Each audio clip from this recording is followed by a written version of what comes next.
Well, today as we continue with chapter 33, we're going to shift our point of view. The story so far has been told by Nursite to Don, which was told to him by Needle-Eye, which he learned from one of the bats.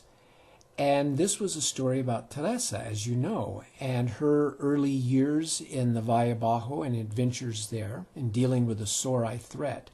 However, we're going to shift away from Teresa and Pia and Pita to up on the cliffs there where the Sorai village is in Il Serrohe. So let's see what's happening now.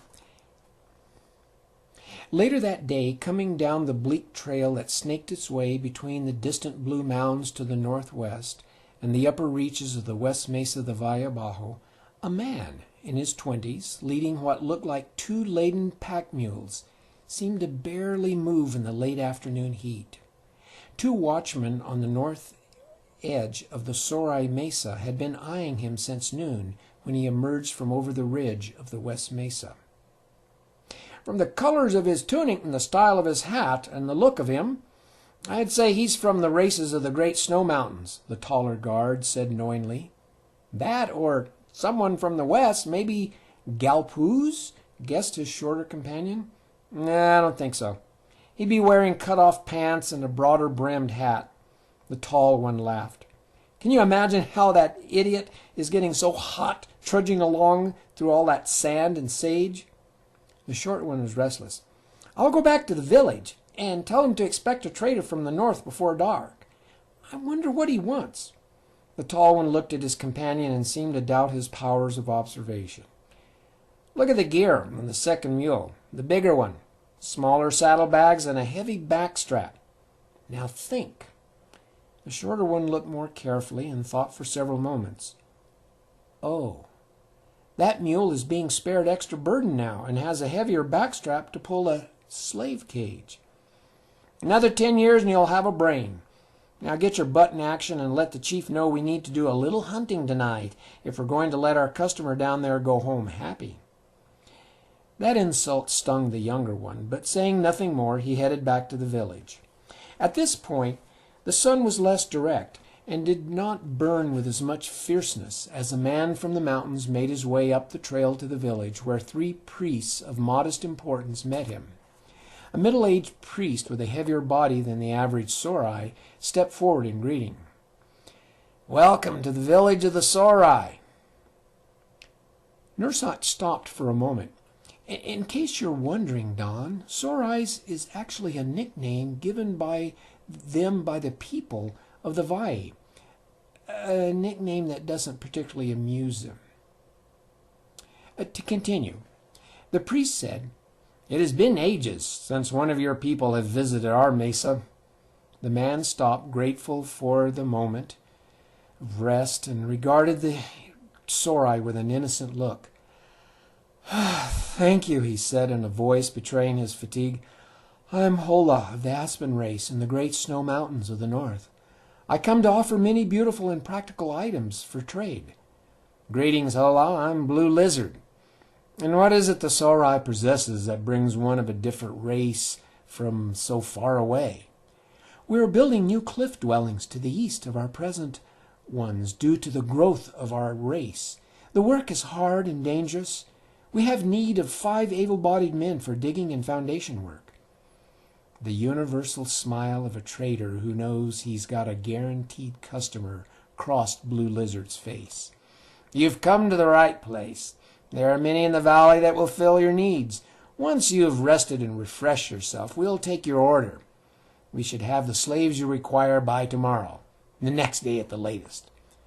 The traveler, whose eyes remained just out of sight in the deep shadow under the narrow brim of his hat, smiled broadly.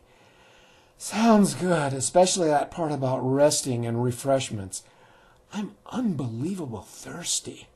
The heavy Sorai turned to the other 2 priests. "See Hola to our best guest house and take care of his mules. And be sure he has all the cold beer and fresh food he desires. Leave him alone until evening." "Thank you," Hola wheezed as he coaxed his 2 beasts of burden into a few more steps before a long, well-deserved rest. Along the way, Hola passed by what reminded him of a kiva seen in pueblos, with its round roof slightly above ground level, covering what seemed to be a small room dug down into the ground.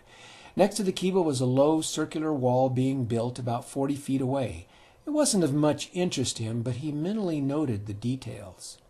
At the guest house, which had a prominent view of the plaza, Hola unloaded and moved all his equipment into a back room. Sitting on the table was a feast fit for a man who had put in a full day's labor. Hola was not so sure of the origin of the dried meat, but it tasted good and spicy, so he ate without a care. The cold beer was excellent, though rather bitter to the novice drinker, and made the young man wonder how they achieved such a low temperature for anything liquid on this mesa. Hola started to feel mellow as the effects of the beer set in. Left alone, Hola wandered over to the large window curtained with a heavy tan rug, pulling it back to gaze at the now empty plaza. It was a shame 5 strongmen of the valley were going to be captured and housed in cages in this very plaza within the next 24 hours. Hola remembered what it was like to be in one of those cages. Wonder what the Sorais would think if they realized the slippery woman who commandeered that escape 3 days ago was back and now appeared at the same plaza in the guise of a man of the Aspen race. This village was constructed in a manner similar to the pueblos of the Rio Grande Valley, familiar to Teresa, but the Sorais did not resemble the Native American Pueblo people she knew. It was an interesting contrast, like finding skunks living in her mother's parlor. As the sun cast a dark vermilion glow all across the western sky, Blue Lizard and his 2 companions called on their visitor. She had been sleeping soundly, but the scrunch of a few bits of gravel under the priest's feet woke her abruptly. "Hola, it is Blue Lizard. May we come in?" Of course. You've provided for me well. I feel so much better," Hola said in a voice somewhat more higher pitched than earlier. The 3 came in and looked like they wanted to sit down, but waited for their guest's invitation. Forgetting her new persona, Teresa was tempted to let them stand there for several minutes. However, Hola exerted control and invited the Sorais to sit. It was not wise to insult fellow traders.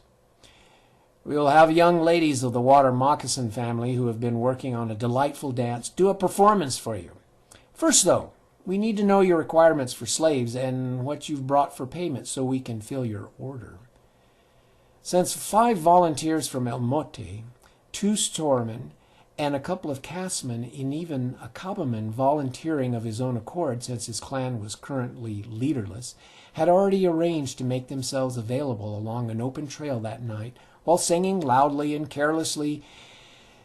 The order that Hola made for a large, powerful, and skilled workers fit the 5 volunteers perfectly. The trail, which was practically under the very shadow of the West Mesa village cliffs, would probably see the 5 passing back and forth several times before the Sorai platoon would spot and ambush them.